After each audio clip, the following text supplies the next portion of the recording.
Om Ajnanatimirandasya Jnananjana-shalakaya Chakshurinmilitam Ena Tasmai Sri Gurave Namah. Namo Vishnupadaya Krishna Preshtaya Bhutale Srimate Bhaktivedanta Swami Niti Namine. Namaste Saraswati Deve Gauravani Pracharine Nirvishesha Shunyavadi Paschatya Desha Tarine. Jaya Shri Krishna Chaitanya Prabhu Nityananda Sri Advaita Gadadhar Srivasadi Gaura Bhakta Vrinda. Hare Krishna, Krishna Krishna, Hare Hare, Hare Rama, Rama Rama, Hare Hare.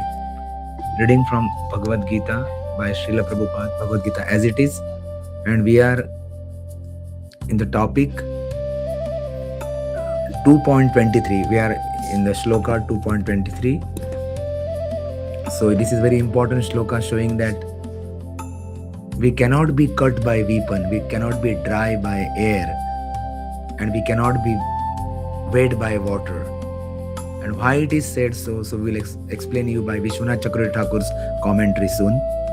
So let me display it.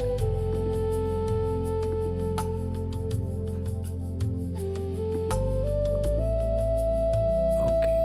Nainam chindanti shastrani, nainam dahati pavaka, na chainam kledayantyapo, no shoshayati maruta. Translation: the soul can never be cut into pieces by any weapon, not burned by fire, nor moistured by water, nor withered by the wind. All kinds of weapons, swords, flame weapons, rain weapons, tornado weapons, etc. are unable to kill the spirit soul. It appears that there were many kinds of weapons made of earth, water, air, ether, etc., in addition to the modern weapons of fire. Even the nuclear weapons of the modern age are classified as fire weapons. But formerly, there were other weapons made of all different types of material elements. Fire weapons were counteracted by water weapons, which are now unknown to modern science. Nor do modern scientists have knowledge of tornado weapons. Nonetheless, the soul can never be cut into pieces, nor annihilated by any number of weapons, regardless of scientific devices. Yeah, so here Vishwanath Chakravarti Thakur in his Sarartha Varshini Tika is making a nice point, The shower of essential meaning. Sarartha Darshani means essential meaning from Gita, essential word to one meaning. So he's saying, oh Arjuna, the weapon used by you in the battle cannot cause any pain or miseries to the soul, because soul is eternal. The nature of the soul, we are eternal. So to explain, Bhagavan is speaking verse beginning with Nainam. Here the word Shastrani means sword. Arjuna having sword or he is having bow in his hand, that is his weapon. So when he is saying that my grandfather, my other people are getting killed in his Yuddha Bhumi, so they are not getting killed. Because Pavakam is fire weapons. So we cannot, kill soul by fire weapon, or Apava means water weapon, or Marutam is air weapon. So Arjuna, even if you use all these weapons made up of fire, water, air, they will not cause any pain to the soul. So Ramanujacharya is also giving commentary that the soul is unchanging, unshakable and ancient. And Madhvacharya is adding, as there is no means for the destruction of super soul or Bhagavan, there is no means for destruction of the soul also. So we cannot kill the soul. That's the point they are making. We can kill the body, but not the soul. So we don't have to lament. So next. The Mayavadi cannot explain how the individual soul came into existence simply by ignorance, and consequently became covered by the illusory energy, nor was it ever possible to cut the individual souls from the original Supreme Soul. Rather, the individual souls are eternally separated parts of the Supreme Soul. Because they are atomic individual souls eternally, Sanatana, they are prone to be covered by the illusory energy, and thus they become separated from the association of the Supreme Lord, just as the sparks of a fire, although one in quality with the fire, are prone to be extinguished when out of the fire. In the Varaha Purana, The living entities are described as separated parts and parcels of the Supreme. They are eternally so according to the Bhagavad Gita also. So even after being liberated from illusion, the living entity remains a separate identity, as is evident from the teachings of the Lord to Arjuna.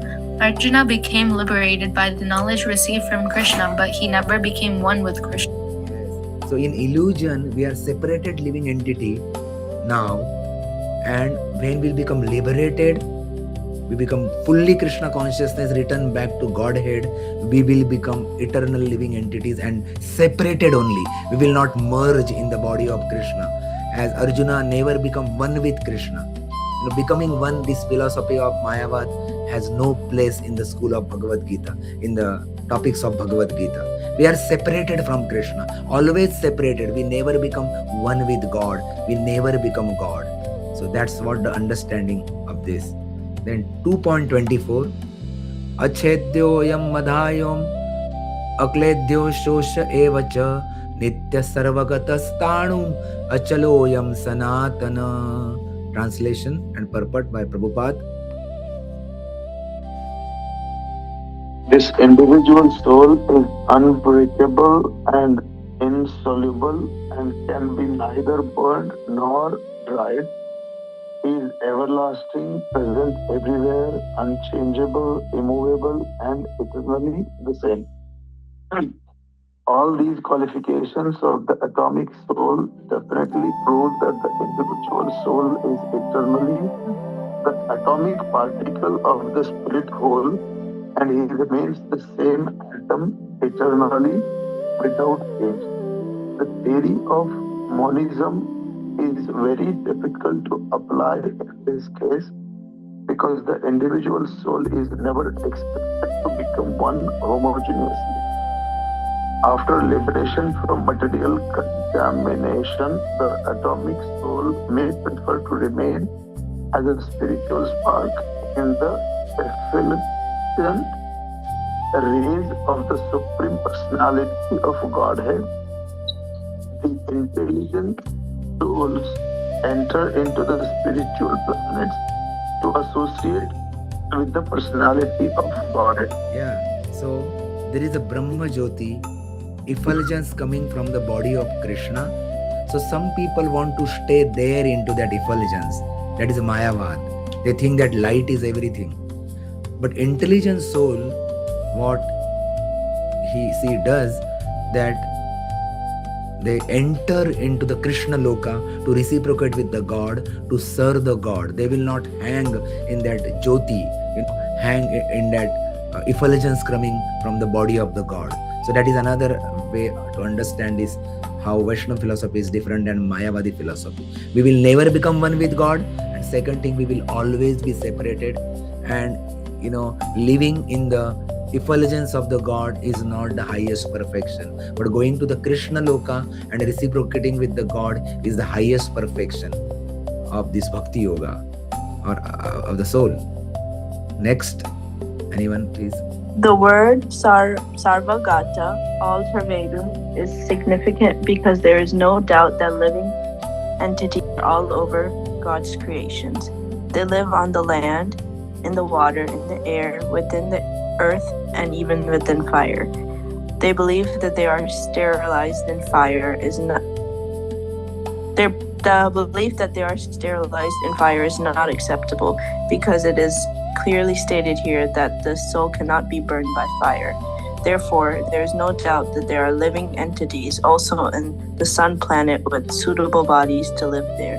If the sun globe is uninhabited, then the word Sarvagata, living everywhere, becomes meaningless. Yes, the soul live everywhere. Even soul live in the fire. And scientifically, if you want to prove, the scientist proves that there are certain fire bacteria, they can strive or live well within the fire. They cannot be destroyed. So it is one way of understanding scientifically, but the soul go everywhere, air, ether, fire, everywhere the soul remain. So here the few things are repeatedly says. Why? Because in Kali Yuga, if repeatedly you say something, there is a stress and people can understand. So this soul described as an indivisible. So repetition of this indicate the eternity of the soul, and removes the doubt of those who are uncertain of the nature of the soul. The soul's quality have been repeated to confirm the soul is eternal. That is only the eternal nature of the soul. So sarvagata, there is one word here, sarvagata, is all pervasive. It indicates that due to his own action, the jiva transmigrate through all species of life, such as demigod, gandharva, even human being, reptiles, aerials, all kind of people, species of life. The soul can go. And word sthanu means fixed, or achalam is immovable. So this is good news Krishna is giving. We are stable, guys. Sometimes we say I am not stable, but our nature is to become stable. This mind is dragging, your intelligence is dragging, the senses of the body, they are dragging us, but actually we are by nature stable. So this is the first, this is the foremost teaching of Bhagavad Gita, that we are stable actually as a soul. So it is repeated again in order to give a clear conception of the stable nature of the soul. And the word avyakta, here I am combining both 23, 24 and 25th shloka will come there actually. So word avyakta is imperceptible because soul is very subtle. And word achintya means inconceivable. We are not able to understand by mundane reasoning, because soul pervades the whole body as a consciousness. And word avikarya means immutable. He is free from 6 types of transformation, like birth, growth, old age, then there is a dwindling of the body, then there is a death of the body. So there are 6 and reproduction from the body. So these are called 6 types of transformation in the body, but soul never take part in it. Soul never get affected by those transformation. The soul in the body of me when I was going to my kindergarten is the same today, but only body is changed. Okay, so that is only the change happen. So we'll see the last shloka and we'll conclude. I already explained this last one. 225. Avyaktoyam achintyoyam vikaryo emayuchyate tasmad evam viditvena nanu shochitum arhasi. Translation and purport. It is said that soul is invisible, inconceivable, and immutable. Knowing this, you should not grieve for the body. Purport. As described previously, the magnitude of the soul is so small for a material calculation that it cannot even be seen by the most powerful soul. Therefore, he is invisible. As far as the soul's existence is concerned, no one can establish his existence experimentally beyond the proof of Shruti or Vedic wisdom. We have to accept this truth because there is no other source of understanding the existence of the soul. Although it is a fact by perception, there are many things we have to accept solely on grounds of superiority and authority. No one can deny the existence of his father based upon the authority of the mother. There is no source of understanding the identity of the father except the authority of the mother. Similarly, there is no source of understanding the soul except by studying the Vedas. In other words, the soul is inconceivable by human experimental knowledge. The soul is consciousness and conscious. That is also the statement of the Vedas. And we have to accept that. Unlike the bodily changes, there is no change in the soul. As eternally unchangeable, the soul remains atomic in comparison to the infinite Supreme Soul. The Supreme Soul is infinite and the atomic soul is infinitesimal. Therefore, the infinitesimal soul, being unchangeable, can never become equal to the infinite soul or the Supreme Personality of Godhead. This concept is repeated in the Vedas in different ways just to confirm the stability of the conception of the soul. Repetition of something is unnecessary in order that we understand the matter thoroughly without error. Yeah. So Krishna is a Vibhu, great, big. We are Anu, we are very small. We cannot check the soul with the microscope as well. So we can hear. Shruti means by hearing about the soul from authority. That is the Vedic way of gaining knowledge. Your Anuman Praman will not work. Anuman Praman means do some speculation. It will not work. Like I want to know who is my father, straight away ask to mother instead of going and checking my DNA with 800 or thousands of people in this world. So that is called as an inductive method. The deductive method is ask to mother. Mother will tell this is authority, who is the father. Similarly, Vedas are like a mother. Ask who is my father. Vedas will tell Krishna is your father. Likewise, simple method actually to understand the way. Sometime in science also we assume something. the root minus I is never proved, but still we assume that there is one imaginary number like that, and using that number we do big calculation. That number is never proved. So sometime in the classes of discussion of the soul, you may not understand the soul, no problem, you just assume there is a soul, and we are a soul, we are not a body initially. And then you realize, when you went to your kindergarten, you never challenged the teacher why A is written in this fashion only, why B is written in this fashion only. We never asked, because we were little kids. So similarly now, Vedic understanding, we all are like a little kids.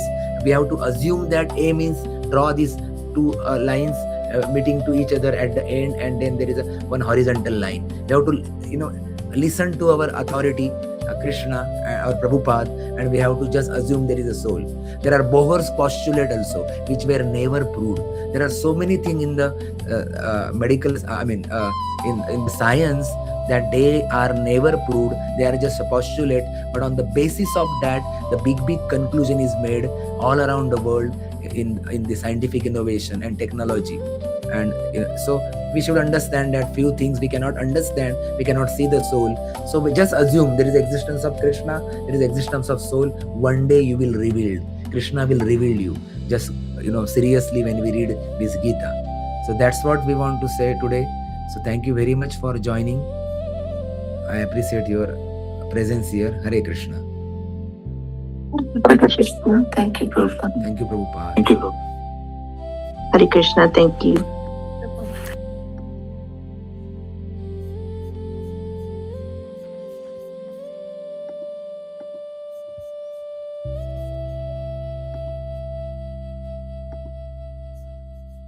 Thank you. Hare Krishna.